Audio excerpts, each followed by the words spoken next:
Bonjour à tous, on se retrouve pour le chapitre 29 de Voyage au centre de la Terre de Jules Verne, donc c'est parti. Lorsque je reviens à moi, j'étais dans une demi-obscurité, étendu sur d'épaisses couvertures, mon oncle veillait épiant sur mon visage un reste d'existence. À mon premier soupir, il me prit la main. À mon premier regard, il poussa un cri de joie. « Il vit !» s'excria-t-il. « Oui !» répondis-je d'une voix faible. « Mon enfant, dit mon oncle en me serrant sur sa poitrine, te voilà sauvé. » Je fus vivement touché de l'accent dont furent prononcées ces paroles, et plus encore des soins qui les accompagnèrent. Mais il fallait de telles épreuves pour provoquer chez le professeur un pareil épanchement. En ce moment, Hans arriva. Il vit ma main dans celle de mon oncle. J'ose affirmer que ses yeux exprimèrent un vif contentement. « Gott dag !» dit-il. « Bonjour Hans, bonjour, murmurai-je. Et maintenant, mon oncle, apprenez-moi où nous sommes en ce moment. Demain, Axel, demain. Aujourd'hui, tu es encore trop faible. J'ai entouré ta tête de compresses, ce qu'il ne faut pas déranger. Dors donc, mon garçon, et demain, tu sauras tout. » Mais au moins, répondis-je, mais au moins, repris-je, quelle heure, quel jour est-il ? 11h du soir, c'est aujourd'hui dimanche 9 août, et je te permets plus de m'interroger avant le 10 du présent mois. En vérité, j'étais bien faible et mes yeux se fermèrent involontairement.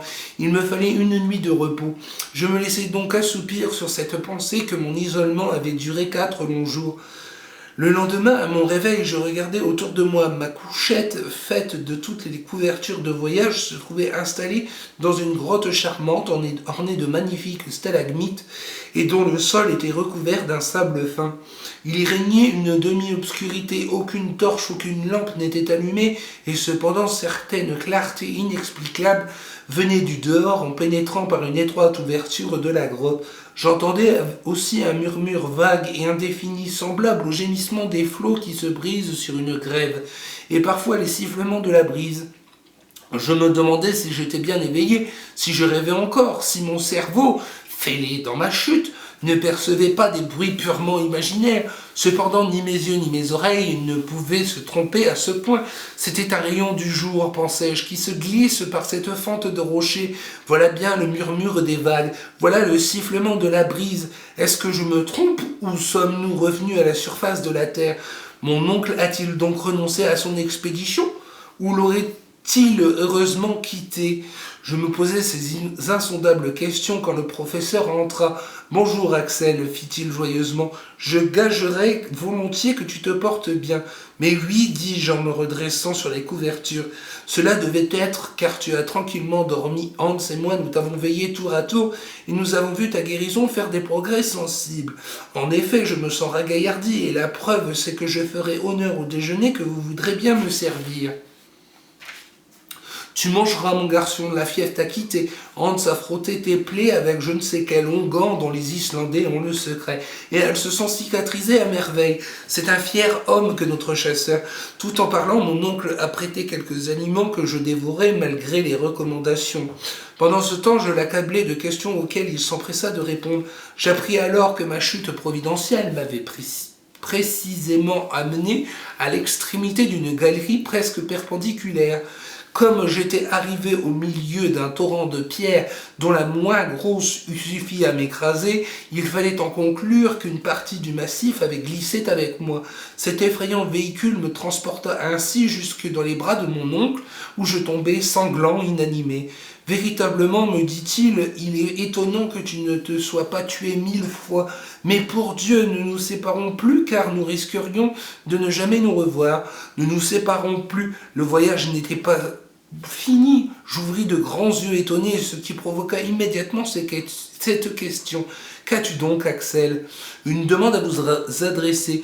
Vous dites que me voilà sain et sauf. » « Sans doute. »« J'ai tous mes membres intacts. » »« Certainement. »« Et ma tête ? » ?»« Ta tête, sauf quelques contusions, est parfaitement à sa place sur tes épaules. »« Eh bien, j'ai peur que mon cerveau ne soit dérangé. »« Dérangé ?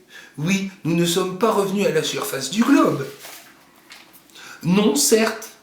Alors il faut que je sois fou, car j'aperçois la lumière du jour, j'entends le bruit du vent qui souffle, et de la mer qui se brise. Ah, n'est-ce que cela ? M'expliqueriez-vous ? Je ne t'expliquerai rien car c'est inexplicable, mais tu verras et tu comprendras que la science géologique n'a pas encore dit son dernier mot. Sortons donc, m'écriai-je en me levant brusquement. Non, Axel, non. Le grand air pourrait te faire du mal. Le grand air?